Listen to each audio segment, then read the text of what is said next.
नमस्कार, बिहार मित्र न्यूज में आपका स्वागत है। मैं मनोज। देखिए, अमित शाह का बिहार की धरती पर इंडिया गठबंधन के बाद आना कई संकेत देता है। आखिर अमित शाह G20 के बाद और इंडिया गठबंधन के तीसरी बैठक जिसमें सीट शेयरिंग का फॉर्मूला तय हो रहा है, उस बीच में बिहार में झंझारपुर में उनके आगमन को लेकर के कई तरह के अटकलें लगाई जा रही है। विपक्ष पूरी तरह उनके कार्यक्रम पर निगाहें रख रही है।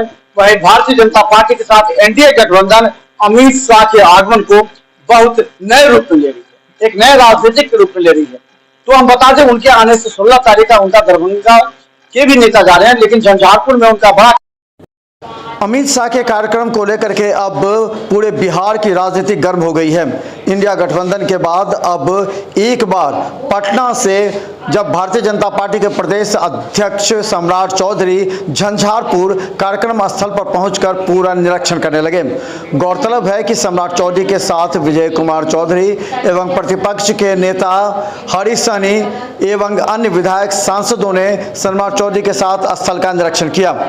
इस बार का कार्यक्रम बिहार की राजनीति में बड़ा एक कार्यक्रम होने जा रहा है, क्योंकि इस कार्यक्रम के जरिए न सिर्फ इंडिया गठबंधन को दिखाना चाहती है कि इंडिया गठबंधन एनडीए का मुकाबला नहीं कर सकती, क्योंकि अमित शाह जब यहां से गरजेंगे तो वो सीधा इंडिया गठबंधन और नीतीश कुमार लालू प्रसाद यादव पर निशाना साधेंगे।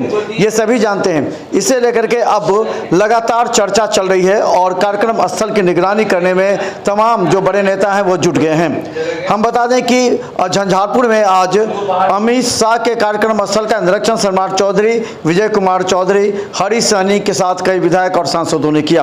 वहीं दूसरी तरफ मधुबनी के डीएम और एसएसपी ने भी कार्यक्रम स्थल का निरीक्षण करते हुए पूरी जानकारी वहां की टीम से हासिल करने का प्रयास किया, क्योंकि अमित शाह का कार्यक्रम एक बहुत बड़ा कार्यक्रम है। माननीय गृह मंत्री भारत सरकार का यहाँ पे यात्रा उनका आगमन प्रस्तावित है, तो उसी को सभा स्थल पे आज हम लोग यहाँ विजिट कर रहे हैं। हमारे एसपी साहब के द्वारा यहाँ विजिट किया जा रहा है। उसकी तैयारी को लेके सभी विभाग के यहाँ पे इंजीनियर्स और सभी प्रशासनिक पदाधिकारी, पुलिस पदाधिकारी उपस्थित हैं। तो हम लोग वही निरीक्षण के क्रम में देख रहे थे कि हेलीपैड है, फिर सभा स्थल ही पास में है, तो उसमें कहाँ कहाँ पे फ्रिस्किंग की व्यवस्था रहेगी, क्या क्या बैरिकेडिंग कहाँ पे होगा, वो सब जो तैयारी की गई है। तो जो कुछ उसमें सुझाव थे, निर्देश थे, वो सभी विभागों को यहाँ पे दिए गए हैं। हम लोग पर्याप्त संख्या में जगहों जगहों पे ड्रॉप गेट्स के पॉइंट्स चिन्हित किए गए हैं, वहाँ पे ड्रॉप गेट्स बनाए जाएंगे ताकि जो क्राउड मैनेजमेंट हो वो ठीक तरीके से रहे। गाड़ियाँ कहाँ तक आ पाएंगी, 4 व्हीलर, और कहाँ पे पार्किंग होगी, उसको भी फाइनल किया जा रहा है ताकि किसी प्रकार की जाम की भी स्थिति ना हो।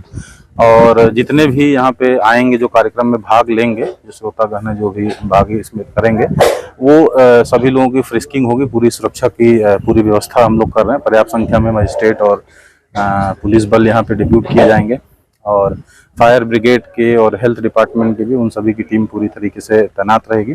तो तैयारी कर रहे हैं। अभी कुछ बारिश के कारण से मैदान में कहीं कहीं कुछ जगह जल जमाव है, तो वो सब काम किया जा रहा है। यहाँ की जिला परिषद के द्वारा भी इसमें काम कराया जा रहा है। तो नगर परिषद के द्वारा भी जितने भी है, मुझे पूरी उम्मीद है कि यहाँ पे हम लोग समय से पूरी तैयारी यहाँ पे हो जाएगी। और जो भी सुरक्षा के पॉइंट ऑफ दृष्टि से जो भी आवश्यकताएं हैं, जो यहाँ के आयोजक हैं, उन सभी को निर्देशित किया गया है कि सभी तैयारियां पूरी करा लें ताकि किसी प्रकार की असुविधा या सिक्योरिटी का कोई इशू उत्पन्न ना हो।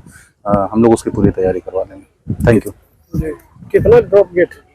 नहीं, ड्रॉप गेट की संख्या तो हम लोग एनएच से लेके कई जगहों पे ड्रॉप गेट बना रहे हैं कि कहाँ तक 4 व्हीलर आएंगे, कहाँ पे फिर पैदल लोग उसके आगे नहीं अलाउ किए जाएंगे, किस रास्ते से लेके आना है, क्योंकि सभी रास्तों से यहाँ पे पब्लिक को आने के लिए नहीं अलाउ रहेगा। और रास्ते चिन्हित कर दिए जा रहे हैं और आप लोगों से शेयर भी कर देंगे ताकि एडवांस में भी सभी लोगों को पता रहे, जो भी लोग यहाँ भाग लेने आए कार्यक्रम में।